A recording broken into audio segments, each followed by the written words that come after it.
What's up, everybody?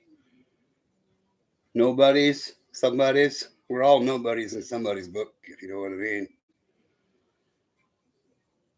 But anyway, um, this is and tonight we're just gonna have a discussion about whatever I feel like. I guess. Um, if you've never seen my channel before, if you've never joined a live, if you're just coming across it, this channel is a channel that is focused on changing the laws and penalties when it comes to pedophiles in this country and how their sentences are carried out.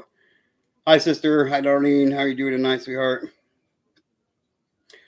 Um, it's also about creating awareness, and it's also a support group in a way.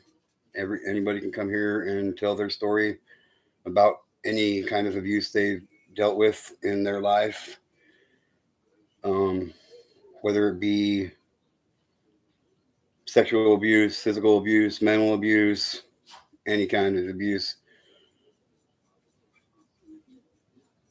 Likelihood is there'll be somebody here who can relate, or at least you can leave your comment in at the bottom when the stream's over, or you can leave one on the live right now if you're here, and we'll see if we can what we can come up with together as a team, as a one united front. You know, um, this channel is for creating awareness about not just being sexually abused, but what can what can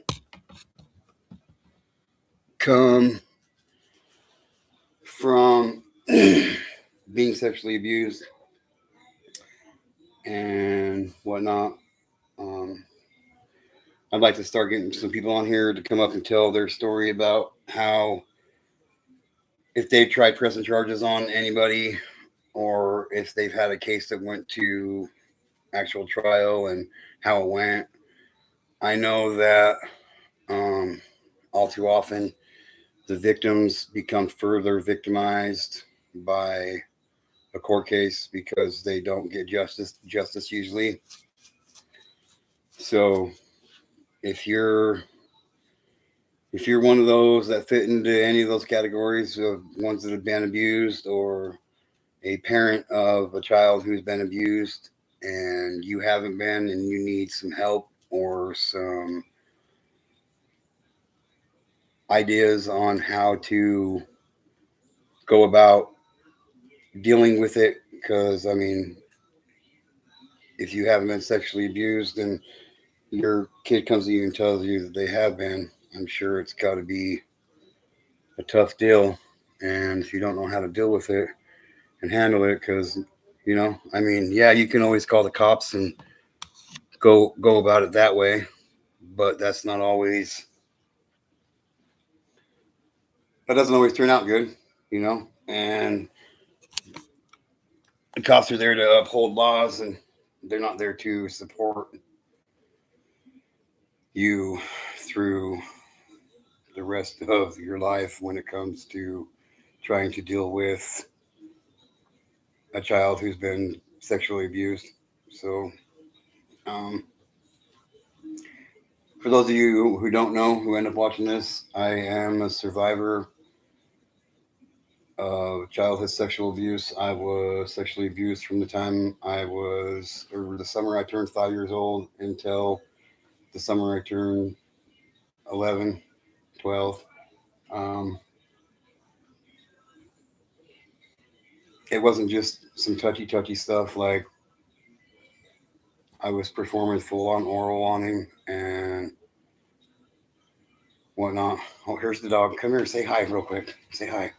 This is Noya. He's annoying sometimes, but he's my daughter's dog. So, but we love him. He's a brat. He's gonna make a mess out of everything. I tell you what, he wants to play right now. We're not playing right now. He's like, "Oh yes, we are, Grandpa." Yeah, he can get annoying. We're gonna get another one and name him Para, so that way we'll have two dogs and their names will be Para Noya. Yeah, I thought it was funny anyway. I wanted to name him Stallone, but my daughter said no, so um, I thought that'd be cool. Have a Chihuahua named Stallone. I think it would be cool, but my daughter didn't think so. Um, yep, paranoia. I thought it was funny. Um, anyway, so is there anything in specific you'd like to talk about, Darlene? Um, you could actually call me on Messenger if you want, and that way I can if there's anything you want to talk about, you can call me on Messenger, and that way you can kind of be live with me if you want. Darlene is my sister from another mister. I met her through another channel whom I no longer affiliate with. Um,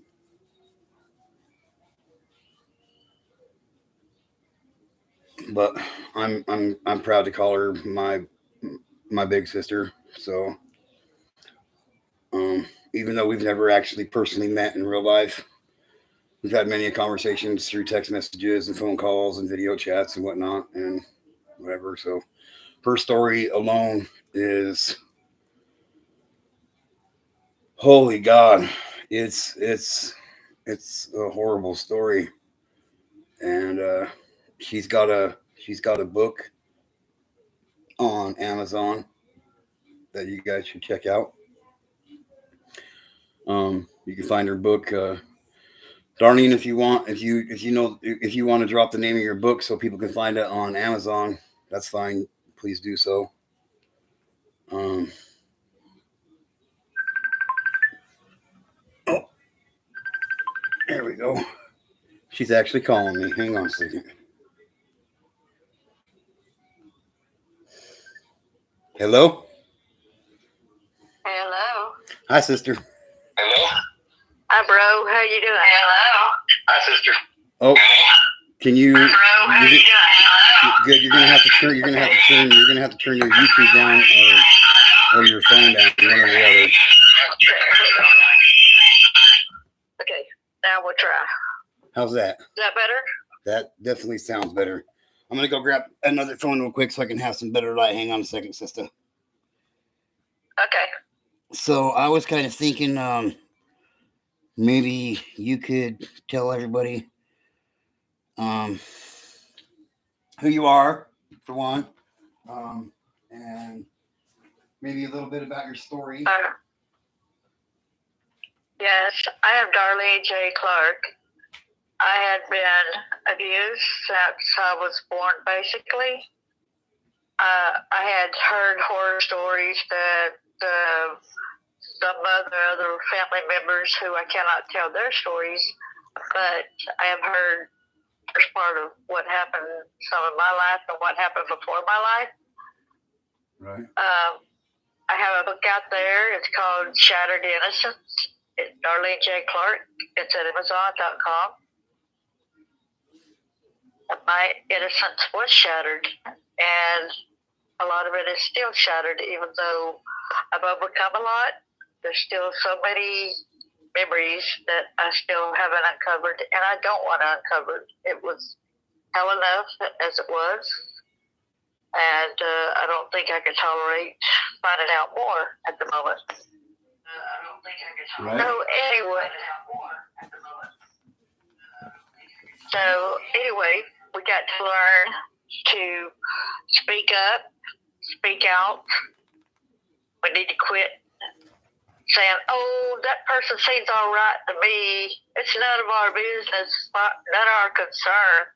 The thing about it is, you might be the person's only voice of survival. You need to stand up. but turning your back. Yep. Look at Summer Wells. There could have been some people that could have spoke up, but they might have been too afraid too. She's been missing since June. Over a year now. Last year, 2021 or so. July 17th. Yes. Or July 17th. July 7th. 2021. I thought it was. It could have been June. Hang on, I'll ask my wife real quick. Babe. Okay. When did Summer Wells go missing? Was it in June or July? July what? June like June 17th or like something like that. Because her birthday's in July. Yeah, she came up missing in June of 2021. Yep. Okay, on my other computer, I've got where it had the Amber Alert on it. Right. Yeah. I did have 2 different books out there. You can even still see that other one. You know, you see the cover there at Amazon, but you can't purchase it. Right. Well, and that was called Born in a Living Hell. Robin Banks is in the house. Give it up, give it up, give it up. Woo, woo. Hey, see, here's what it says right here. I just did a search. On June 15, 2021, Summer Wells was last seen outside her home on 100 block of Ben Hill Road in the Beach Creek area of Rogersville, Tennessee. It's June 15th, 2021. June 15th. Uh-huh. All right. Hey, Robin! Banks in the house. Texas boy now? Texas. Hey, have you been affected by the tornadoes that went through Texas recently? Robin Banks, this is Darlene. You know who she is. Well, you know, when you were staying with us, you heard me talk to her and stuff. So that's who's talking. That's who's with me right now. Hello, Robin.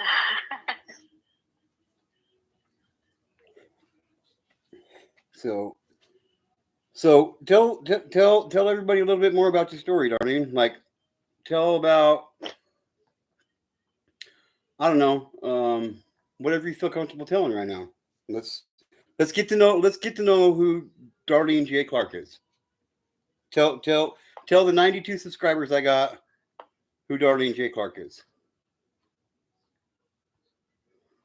Oh, well, I'm a survivor and I'm a thriver, and I'm also a NASCAR ambassador for National Association of Adult Survivors of Child Abuse.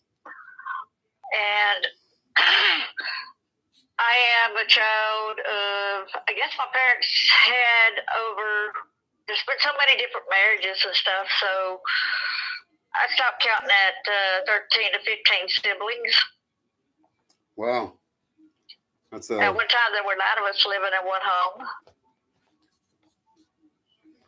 That couldn't have been easy. And that's one thing my brother had told me years later after my dad had died. He says, "You should see your daddy as a hero." I said, "How come?" He said, "Well, how many kids he raised?" I said, "It's not how you raise a kid; it's how you treat a kid." Yeah. It's not how many kids you raise; it's how you treat them, how you raise them, basically. Yeah. And he goes, "Well, look at him as a hero since he's dead." I said, "Well, hell, Hitler's dead, and I'm not going to look at him like a hero." Right. I would much rather look at a picture of Hitler than my abuser myself. I have a problem with even looking at Hitler, because back when I was in the 7th grade, I knew, and I was living with my mom in Florida at the time, and my stepdad, and teacher all of a sudden was giving us assignments to do a report, and she gave me the assignment to do it on Hitler. And I was begging her, please don't do this. Please don't do this. Because I knew that my mom was pro-Hitler. Oh, yeah. She would fit into that So generational gap. she didn't listen to me. So she didn't listen to me, and I went and did the paper, and I said how Hitler went and killed all these Jews and the massacres that he done, and so on. And my mom got the paper, and she said, "How dare you say that Hitler was a bad man? He was the best man ever." Huh. She tore up my homework. Wow. But the next day, the teacher asked me for my homework, and I held my head down in shame because I didn't have it with me because Mom had tore it up. And if my twin hadn't spoken up in class, yes, she happened to be in my class too. I do have a twin sister. I call her Marlene in my book. And she told her, she said, "But she did her homework." Teacher said, "Well, where's it at?" Mom tore it up. "Why did she tear it up?" the teacher asked. "Oh, because she said that Hitler was a bad man and how he killed the Jews and such, and Mom got mad, didn't like it, so she tore it up." Teacher apologized to him and said, "Oh, well, I'm sorry, I didn't listen to you." But then it was a little bit too late. My classmates knew the embarrassment, of my mom being pro-Hitler, and so, during that time, a lot of people tried to treat people who were German or that kind of stuff really bad. Yeah. Yeah. So I was scared. Yeah. Now you said. And go ahead.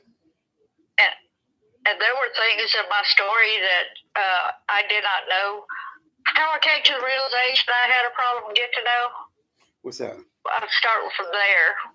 I had went into the hospital, had to have a hysterectomy, and How old were you? afterwards, How old were you? I was in my late 20s. Okay. And the doctor said, pulled up a chair, after, I guess, next day where I was alert more or whatever. And he said, "Were you abused?" And he pulled up a chair, sat next to me on the spot. Oh, no, a doctor pulled up a chair is to sit down and discuss something with you. It's never a good thing in the hospital room. Yeah. So I said, "Yeah, but that's all past. And that's all past." He said, "I worked 2 hours on you just trying to remove scar tissue, and it's like none have been removed at all." Wow. He said, "I had to stop because you were bleeding so badly." Wow. He said, "I never seen a woman as messed up internally as you were." But he said, "I seen a lot of women messed up internally, for sexual abuse, but I had never seen none messed up as bad as you." He said, "Your kids were true miracles. You shouldn't have been able to have them." And how many kids did you have? I had 3. Remember the first one that was, I was held down when my stepmom helped hold me down when her son raped me. Yes, I of course I remember. I want you. I'm asking you like you're telling your story, so I need I'm gonna ask you So as it's 2 if live I children don't know. I got now. So you got two. So you got 2 live children right now. Yes, and so I didn't remember that about the baby incident till years later when I started. Well, something else the doctor had said first. Let me get that back on that even keel right there. And he said, "What, you got to need therapy?" And I said, "I'm fine. I know what happened, Right. He said, "No, you're as bad as you were done. It's going to require therapy." And I couldn't believe what he was saying. And next thing I know, I go back home from the hospital, then all of a sudden the nightmares started. It's like he opened up Pandora's box, and so the nightmares began and all this other kind of feelings and sensations. And I couldn't lay down and rest. I was too, all these evil thoughts were going through my mind. I was having these flashbacks like crazy. And I was getting where I didn't even want to step outside my own front door. I was afraid of being attacked.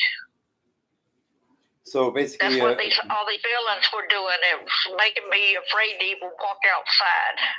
So basically, from your abuse, you developed a case of agoraphobia. Yeah, I had a bad case even stepping outside my house, yes. Yep. I was diagnosed with agoraphobia, yes. So you said I was afraid to be around anybody. I was afraid of being attacked. And of course, at the time, my husband was abusing me at the same time, so that made it even worse. Right. I imagine. But the very first therapist that my husband took me to, because our insurance didn't. They thought that therapy was basically almost like when you go to have a facelift or something like that. That's that's something that you want to change and don't necessarily need to change. But they thought that psychiatry or therapy or stuff like that was not a necessity at the time. Right. So our insurance didn't cover it. So anyway, an elder at church knew this guy, and I started seeing him. And he said they agreed, my husband and that elder agreed that this therapist could do unconventional therapy on me. He would lock the door. He wouldn't let me even he would hide the key where I couldn't get a hold of it, to let myself out. He would wrestle with me and pin me to the floor and lay his head on my breast and refuse to get off of me. He would force me to go to the bathroom whenever he had to go to the bathroom, so he said that I wouldn't escape. All kind of crazy stuff. Wow. And then before I even was allowed to leave, I had to sit in his lap, and he had to have his arms wrapped around me, and he had a wet spot on his front of his pants, so you could see that he had semen on it as inside him. And he said, well, what happened in therapy today? And I would tell him what happened. He said, no, this is what happened in therapy today, and tell me, would not let me back up until I told him exactly what he was telling me to say, Wow. Well, that finally ended when, and I would tell my husband about him touching my breast and him touching me wrongly and laying on me and all that. And he said, that's okay. That's unconventional therapy. He could do whatever. What a piece of work. I tell you what, there's a lot of them parasites out there in this world. Yep, and the elder agreed that it was okay to do it too. Wow. Elder at church, Yep. And I thought the church guy wouldn't speak up for me, since being a Christian, that was inappropriate for a man to do that to, Right. Regardless. And so one time I yelled, and finally I said, you better open the door. When he said he was repositioning my mic that was falling off my shirt, and it wasn't that. The mic wasn't even on that side, when he was feeling me. I was going under hypnosis and trying to remember some things, right? Right. And I said, well, I'm not going to go under his full power.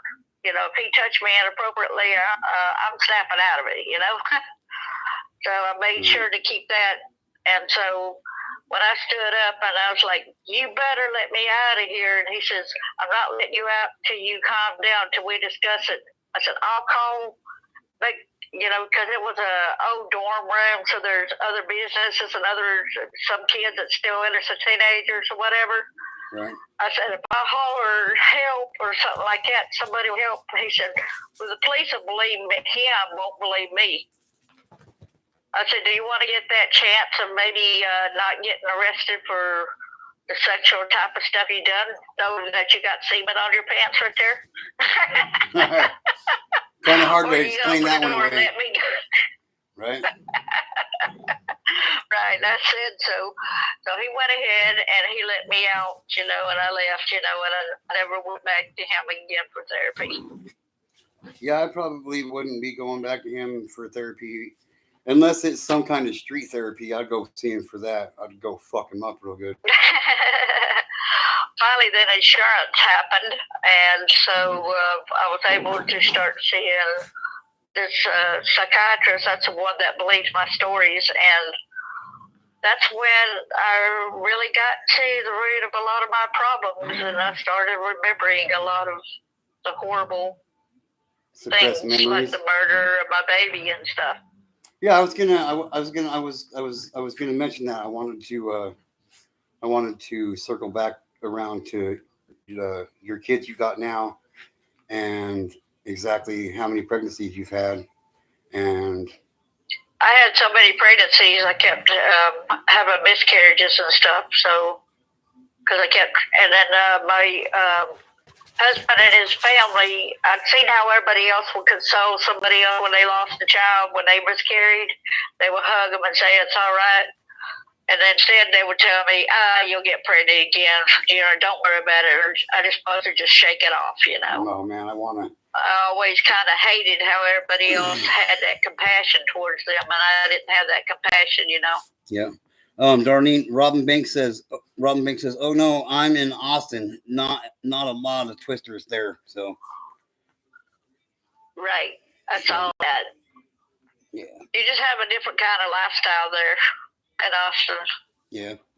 Isn't that not where, I don't know where Clint Black lives. Is that where Clint Black lives? I have no idea. Houston? I have no idea. Like, legitimately have no idea. A long lost cousin. Yeah, well, if he wanted to support my bank account, I'd be his long lost whatever he wanted. Yeah. But, I tell you. So our family used to go around in the gospel group and sing, believe it or not, and that's kind of hard to believe them being the kind of people they were, right? It's not. It's not though. Like that's one of the things that's one of the most common misconceptions people have about these parasites. Like they think that just because they're a bishop or a strict member of the church that they're not capable of sexually abusing people, and they're some of the biggest violators of sexual abuse as than anybody. Good night, Robin. Thanks for coming. Love you, brother. Love you, Robin Banks. Is it Robin Banks? Yeah. Oh, cool. Say hi, babe. Hi, Robin Banks. Sugar Glider says hi, Robin He said Banks. he's falling asleep. Yeah. Yeah, he said he's falling asleep. We just got to go. He's got an early day tomorrow. Good night, he says. Yeah. All right. Love you, brother. Take care of Keela and Kane. So let's I hope you don't mind. I know you don't mind. I want to get people. I want everybody to get to know. I wanted to tell about the sexual abuse when it started, when I had to go and find out when that first began about the selling me. Yes. That began when I was age 2, but by then I already knew that I had to lay there. I couldn't cry, so it makes me wonder if they had done this prior by themselves before even selling me. You know what I mean? Because this is just the first memory of them selling me, making me lie there. And my mom told me that I better lie still because the guy gave her $30 to do what he was going to do. Yeah. And my daddy was beside him too, and then he went behind the guy when that guy was going to use a beer bottle at me. And some people that are going to watch this, they're going to be like, what the hell? Like that's and just so everybody knows, that's just the tip of the iceberg. Like if you're going to get triggered by what she just said, then you probably don't want to watch the rest of what's going to go down here tonight, because this is the wrong channel to be watching if you are triggered by stuff like that, because this is a place for people to honestly come and tell their story. And we don't beat around the bush. We don't support parasites in any way whatsoever. And Darlene will tell you some stuff that will blow your fucking minds. The things that this woman has endured and has gone through, and how she is still alive today, and how she manages to keep herself humble about her life is very impressive. And Absolutely inspiring. Well, thank you. Absolutely inspiring. So, Thank you so much, bro. oh, you know it, sister. Thank you so much. You know it, sister. You know I got your back no matter what. So, Yes. so go ahead. Well, Any then other go ahead and tell your I story. remember some of the times my mom would take me to a restaurant and she had me all dolled up and all dressed up. And I thought, oh, cool. It's going to be one-on-one time. Mama wants to spend time with me. I get to eat somewhere. I'm going to be treated good. Have something good to eat or something. Instead, when we sit down, all of a sudden, one of your guys come up, oh, she's a cute little girl. You want to buy her? Some of the guys might walk off, but some of them do go ahead and buy me. And the rule was simple. Just bring her back alive. You can do anything you want to her. Just bring her back alive. Wow. So I didn't get the food. I didn't get the drink. I didn't get nothing except for raped or... There was one that would come and get me, and he didn't rape me. He just took me to his house, and he got me to play with his daughter. So he kind of protected me from being around the perverts when he bought me. So let's just clarify. Let's just clarify real quick for everybody. When Darlene says that he took her to his house to play with his daughter, she means actually play with her daughter or his daughter. Right, like kids play play, games, like, play with the daughter, right. Just like normal kids, it wasn't nothing sexual to it. He let me act like a little kid in that house, And it also brings to mind that he's probably even contacted the police about this, and the police wouldn't do nothing. Right. So he probably took upon himself to do this, Yep. So he actually paid money for me to be safeguarded for a not minute in be your life. victimized. Right. He is definitely one of my heroes now. That's for sure. Yes, mine too. I wish I knew who he really was, but I was so young, Yep.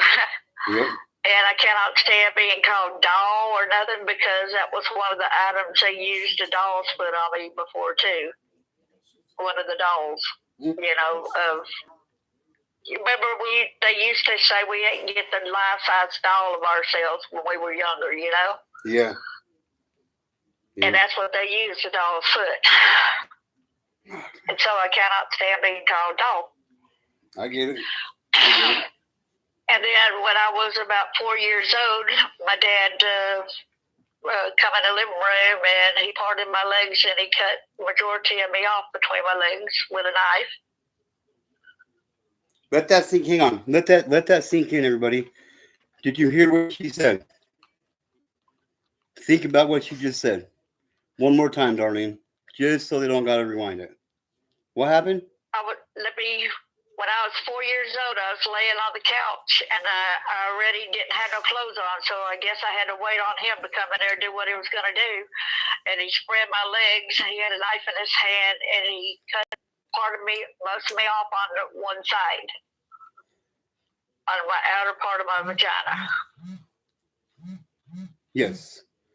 You heard. Doctor said all I got on one side is just a little bitty tag there, a scar tag, and that's all on that one side. The rest have been cut off on that one side. At 4 years old, her dad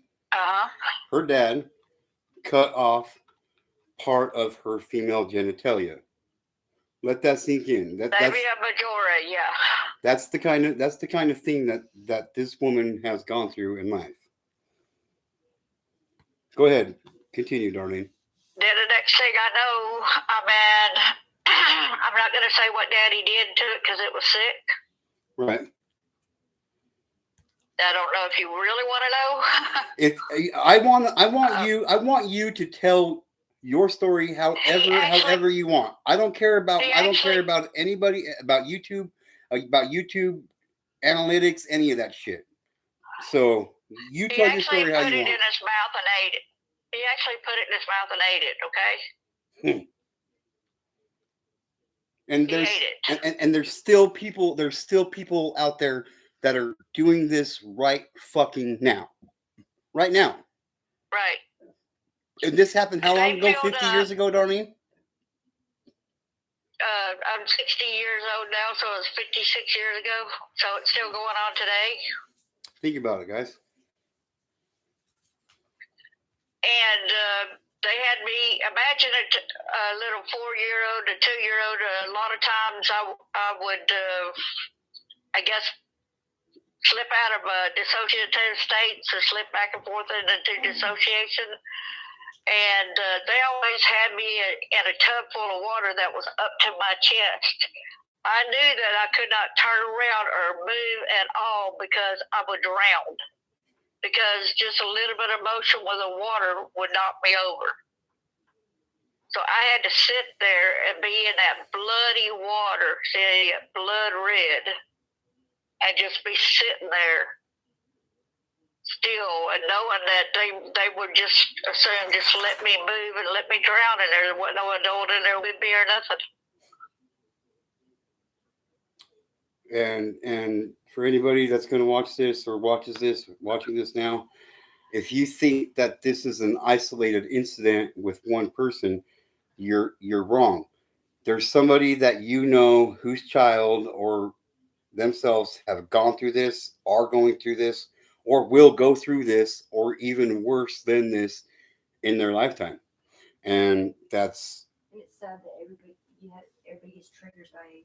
It's real. What's sick is one of the first persons who I started sharing this with online. When it was YouTube, right.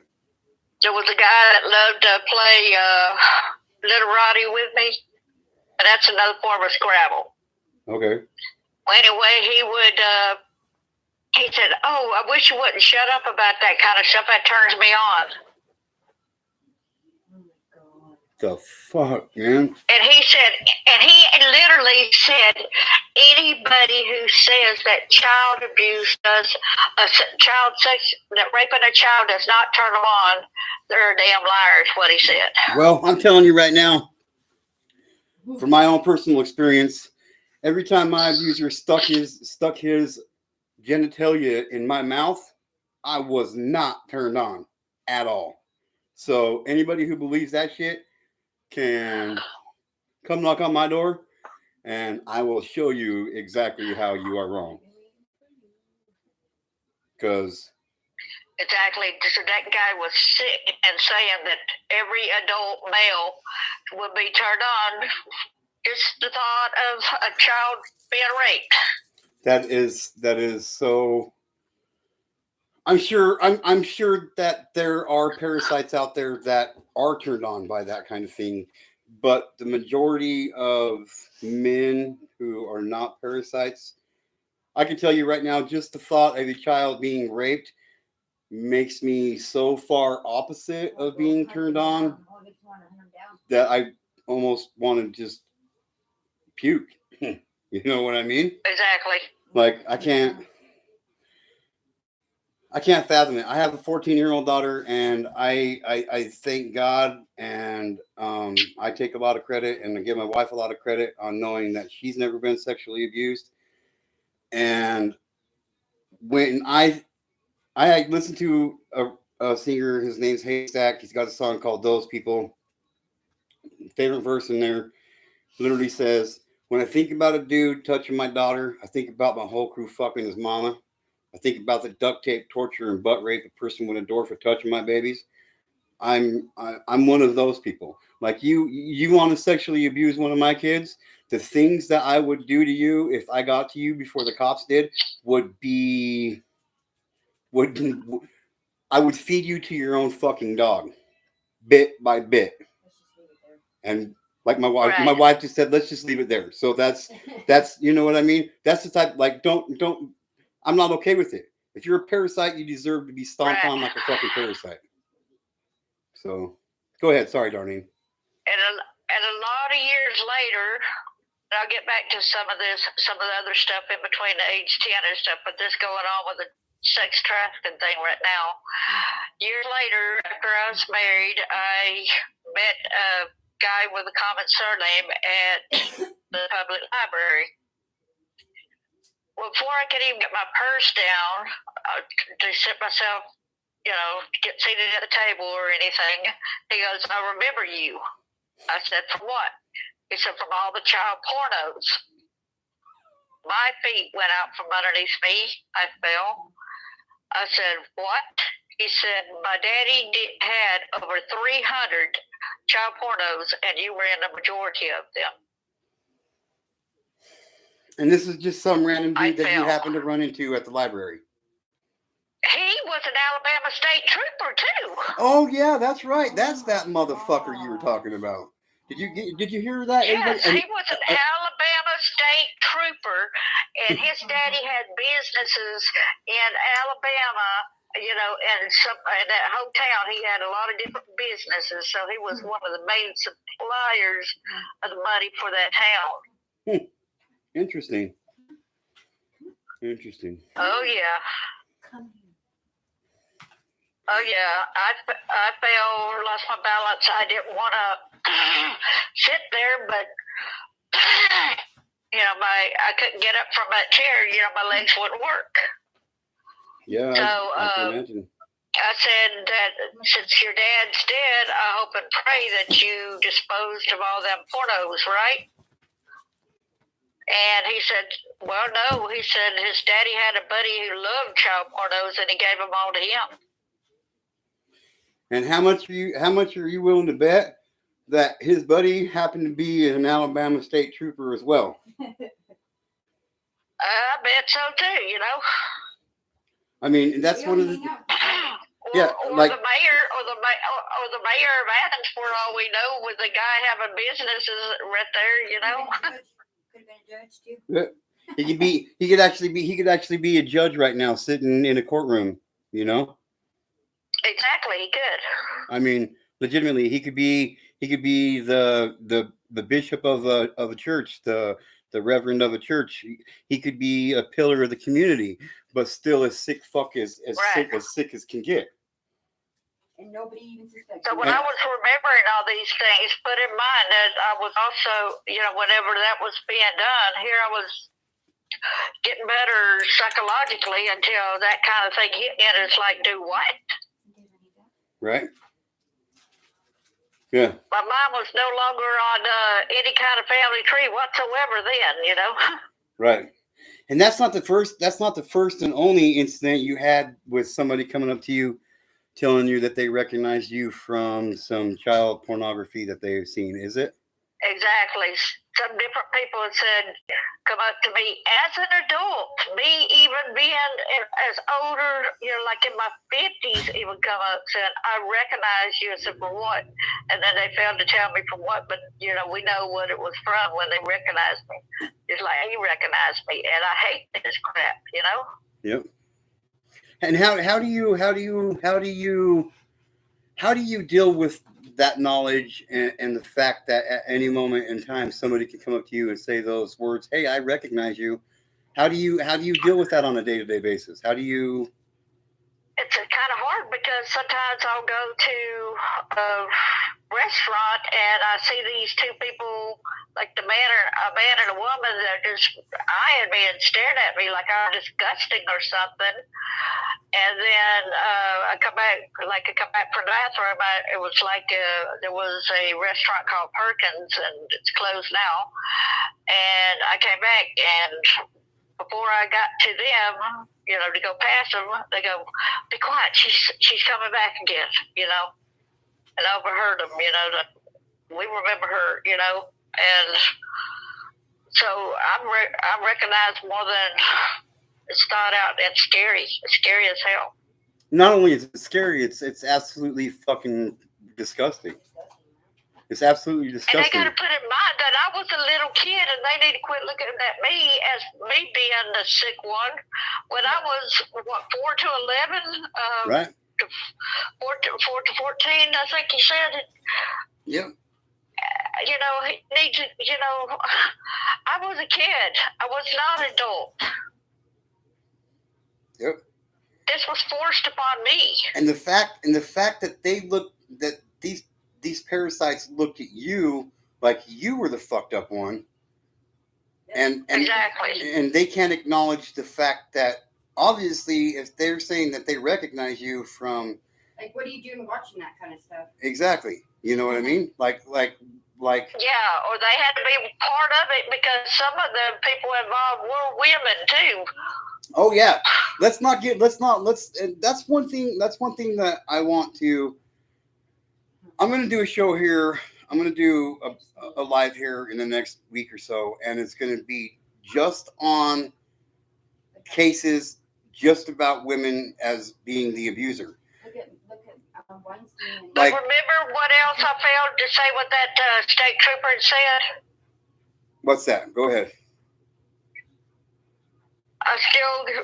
He said that his daddy did the tapes and stuff like that, and Right. he said that he gets excited just the thought of doing me still. Yeah. Like, That state trooper said that, remember? yep, I do. And And he had told me he was like 9 years old when I went and looked at his bio when he died and everything. No, he was 19-year-old. He was an adult. yep. That's When I went and definitely looked at the age difference between us, yes, yeah, he was an adult. and yet And you know, his daddy had I thought it was weird that I didn't understand why daddy would just take me to a regular auction house for antiques and stuff. I Right. didn't know that there was a back room where they were basically about to buy me. Yeah. Or the porno stuff. I did not know.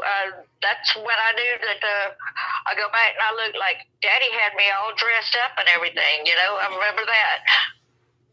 And what would he had me all dressed up, all fancy like when, fixing to go to an auction when there's all that cigarette smoke and everything around, Yep. And Nothing glamorous. and I'm sure I can't say I'm 100% positive, but I'm 100% absolute positive that you were not the only one there at the time, and you're not the only one that they had done this to in the past. Exactly.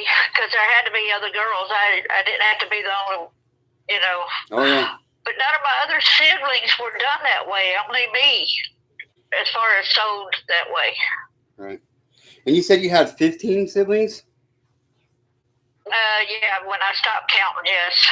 So out of between the, half steps and holes, right. So out of the 15 or more siblings that you have, how many of those siblings do you have a positive relationship with right now? One, I guess one. One, and why do you? And what do you think the reason? What do you think the reason is Some why? of them I don't know. Right. Some of them I don't know. Some of them I never met. Right. Because some of them were, like my stepdads, and I never met his kids. Right. Some of them were. Mom did sell some as a baby and say they they were this man's baby, and she would sell the kids, kind of like black market type of thing, Right. That's cool. But that was in Germany. And So you said that was in Germany? One sister said, one sister does not like writing me because she knows what daddy done to me, and daddy done a lot of the same things to her violently, raped her and stuff like that also. And But she was sold. She was sold to a police officer in Florida. right. And she's supposed to aged out and lived with him, right? Then married him, right? Right. But instead, she ran away. So mom put her in an orphanage. The mom went and got her back out of the orphanage after a couple of days, and then she took her back to the police officer's house, so thinking, well, you learned your lesson, now you're going to stay, right? Instead, she ran off again. When mom got her, found her and then put her back in the orphanage, she had to age out of the orphanage. Wow. And last time I spoke to my mom in 2001 or 2002, she asked me, was I prostitute myself or showing my naked body to men? I said, no, Mom, I'm an adult now. I've got a choice. She said, well, you were born to do that. I said, Mom, I've got a choice, and I choose not to do that. She said, well, I wish I would have killed you when you were a baby like I wanted to. And I went click. And I wish I could meet your mom so I could punch her in her fucking mouth. Sorry. Well, she did now. Well, then she's definitely getting the ultimate punch in the face then. Good riddance, Yep. Good riddance to bad rubbish. The only good thing she ever did was create a beautiful daughter like you. That's what she did good. Well, thank you. You're That's welcome. even my kid. If it's even my parents, I don't even know if it's my parents really. Right. What was your dad's Anyway. name? What was your dad's name again? Huh? What was your dad's name again? But remember, I can't really say the real name on here. Oh yeah, that's right. But I got Charles Clark is what I called him in the book. Right. Huh? I said, I know. I know.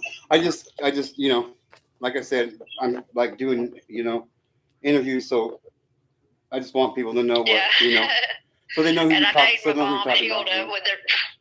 Hilda is a prominent German name, Hilda and Helga and stuff like that. So I named her Hilda because she seems more like a broom Hilda. Right. Yeah. And my evil stepmom, I've named her Sue. She's the one that held me down while son raped me. But back when we were growing up, she used to take me and my twin sister into the cow pasture and make us bend down at the cow pile, and she said, put your noses down in there. We been close to it, but we couldn't manage to do it, put our noses in it because it was nasty crap, Right. And she just went ahead and grabbed our heads and pushed our noses in it, and mashed our noses in it. And what did you do for that? Why did she make you do that? She always said, well, I guess next time you'll behave yourself. Or I was like, what did we do, though? We never knew what we had done. A real And then piece of sometimes trash. me and my sister could just be in the bedroom and talking, and then she'll make us both go get a switch, and so then she would make us fist fight. Whoever lost all we were fighting, she's whipping us with a switch, okay, to our legs. But whoever loses gets another beating. So whoever's the loser of the fight gets a beating. So she was just evil. And this happened just the one time, right? No, this happened a lot of times. Yeah. Not an It happened isolated so incident. much, Yeah. Huh? I know. I just say not an isolated incident. I just don't want anybody who watches this. I just don't want them to think that this was just a single, one-time type of deal. So. Right. And my daddy's version of hide and go seek. Have you heard all that? Actually, I haven't. Okay, so I'll tell you that. Okay. Okay. He came into the girls' bedroom, which 4 of us slept in the same room, but we had 2 single beds. Right. And right at his side, he had a 12-gauge shotgun. And he had it pointed towards the floor, he didn't have it pointed in air. And he said, who's ready for the game of hide-go-seek? And I thought, oh, no, not again. So evidently he must have played this game before if I thought, oh, no, not again. Right. And I said, one day he's going to shoot somebody, but that's what I was thinking, well, that's what he wants to do anyway. So all of us girls, we ran outside. I don't know where they went. They went around the other side of went around the house while I kept running straight. I wanted to get as far away as I could before I heard Daddy coming out of the house. Well, I heard him coming, and so I made it as far as the garden, and nothing had been planted yet. It had been plowed, but then it had rained, and the dirt hardened back up and stuff. And so we had already picked out all the rocks that we could find out of it. This particular time, and then I got behind a dirt mound, almost like you would think the military style, lay flat, you know. Right. And next thing I know, I heard my stepmom and him. She was laughing, and he was shooting up in the air, and she was laughing. You know, he was chasing her around the house. And I put my head back down and everything. They didn't see me because they had done passed my way, you know. And I was thinking, how stupid is that, you know, because the shells or some of that stuff has got to come back down. It could come down and kill somebody, you know. Right. So anyway, it got quiet for a little while, and I looked back up, and I go, nothing. It's clear right now. A little while had passed, and then I said, I'm going to bravely look up. And there he was. I seen him, but he was still at a distance, you know. But he was moving closer to me because he spotted me, and then he aimed the gun right at me, and he shot. Wow. I had put my head back behind the dirt and everything, and had it not been for a rock that was hidden in that dirt that I hid behind, that rock's what saved me. Wow. Yep. And what did he do that for? Just because He wanted to hunt. He wanted to his version of hide and go seek. That was his game of hide and go seek. So then, after he shot at me, I stood up and I couldn't feel my legs out from under me, and it seemed like slow motion. And he was reloading the gun. And it felt like I was floating towards him instead of walking. I couldn't feel my legs at all. But something kept telling me, stare him in the eyes, keep going to him, because he wants you to run and shoot you in the back, claiming that he thought you were an animal, shooting that animal. Wow. So I walked straight to him and was looking at him in the eyes. And he said exactly that thought. He said, damn, I wanted you to run. I wanted to shoot you in the back. Wow. He actually said those words. My other siblings didn't hear none of that, so they don't know that this, whether believe me or not, but it happened. The next thing you know, he said, well, I'm going to go hunt one of the other kids because I got to kill something today. Wow. He takes a couple of steps, away, like to go hunt them. Then all of a sudden turns around, throws the gun down, tackles me and rapes me. I'm thinking, well, at least the rest of the kids are safe for now. Right.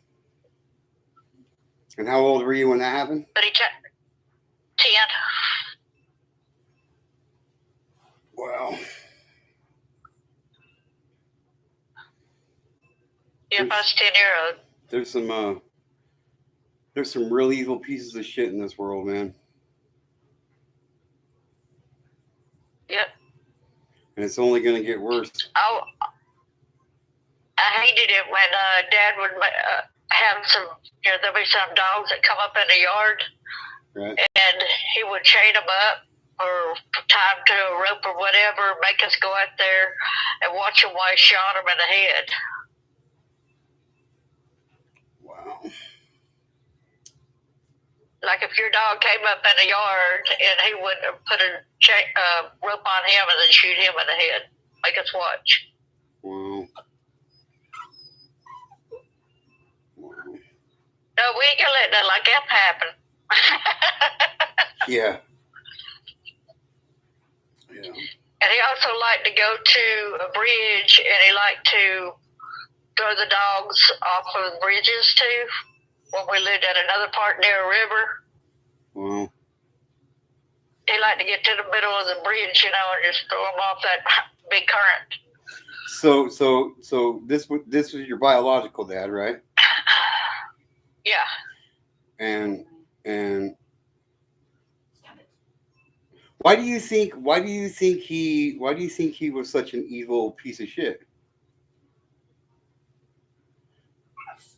Well, I spoke to his younger brother one time. I was at the doctor's office after my divorce and everything. I just had to go see a doctor. I think it was a neurologist. Anyway, my uncle happened to be there. They said the last name, and I go, hey, that was my maiden name. And I was looking around, and it happened to be my daddy's brother. And he says, I hope that you know it wasn't me who sexually abused you. Just right out of the blue, just right on the top of his head, said that. And I said, no, I know it wasn't you. I said it was the other Uncle James. The other one, not you.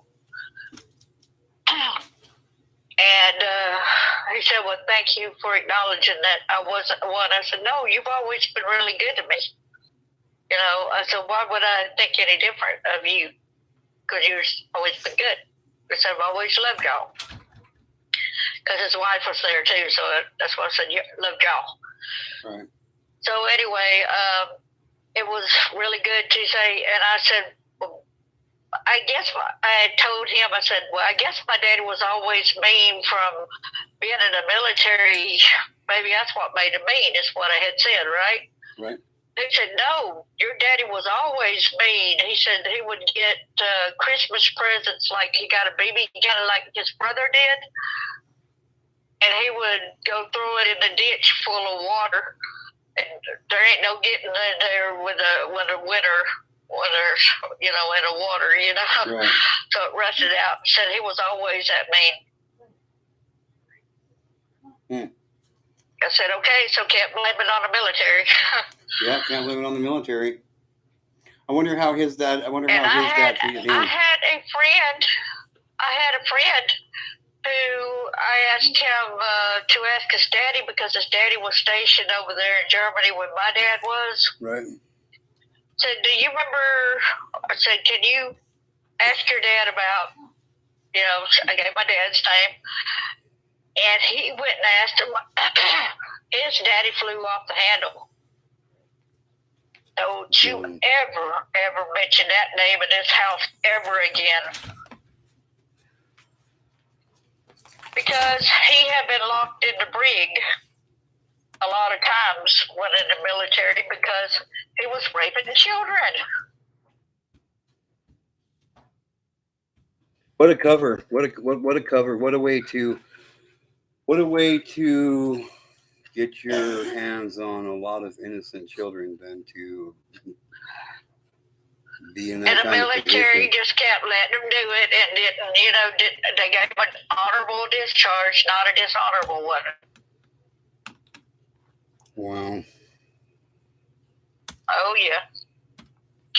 And I asked my sister, you know, I told her about my daddy cutting me between my legs, and I said, I wonder how he got that idea. And she said, well, when he came from Germany, she was with him, you know, on the plane too, said Daddy had a book on how to have sex with kids.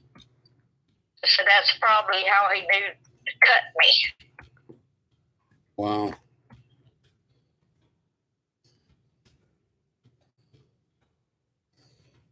You could get books that describe how to cut kids up. Yeah. So sadistic. This world is a sick fucking place. Not the world. The world's not a sick place. It's the people that's in the world that's sick. You got a mystery watcher there? Yep, got a mystery watcher. He's been here since the beginning. He or she. So you don't need to be shy. Okay. I just What's up, Mystery Watcher? Well, Robin might not have been. He might have fallen asleep. He might have went ahead and still stayed. You know. Nope. There was right before he said that, there was three of us. There was three of us on here, and not counting me, there was 3 watchers on here, and now there's only 2. So it wasn't him. As soon as right after he said that, it dropped down to 2. So there's But a you got Mystery it Watcher. to where only your subscribers can watch. Yeah. I think I figure if you want to make a comment in the chat or whatever, you got to subscribe. So, Exactly. So, but what do you say? What do you say we wrap this one up for tonight, and we can do another. Okay. We can do another one tomorrow. But I'm going to do something out of the ordinary here. And I want you to hold on 1 second. I'm going to show you this tie-dye I did the other day. I messed it up. Okay. I did it backwards, so it turned out kind of fucked up. But hang on a second, I'll show you. Well, sometimes when they look backwards like that, it's really very good, Yeah. But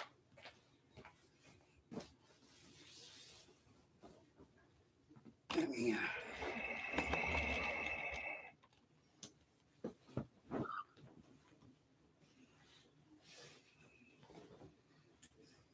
Ah.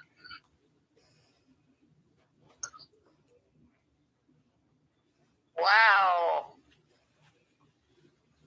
That looks psychedelic, like you would think a hot air balloon type of thing, man? Yeah. That looks cool, though. That looks cool as heck. Yeah, I wish it would have. Yeah. I wish it would have turned out a little bit better. Yeah, come on. Here, ask that one how my son. Will you hold this real quick for me?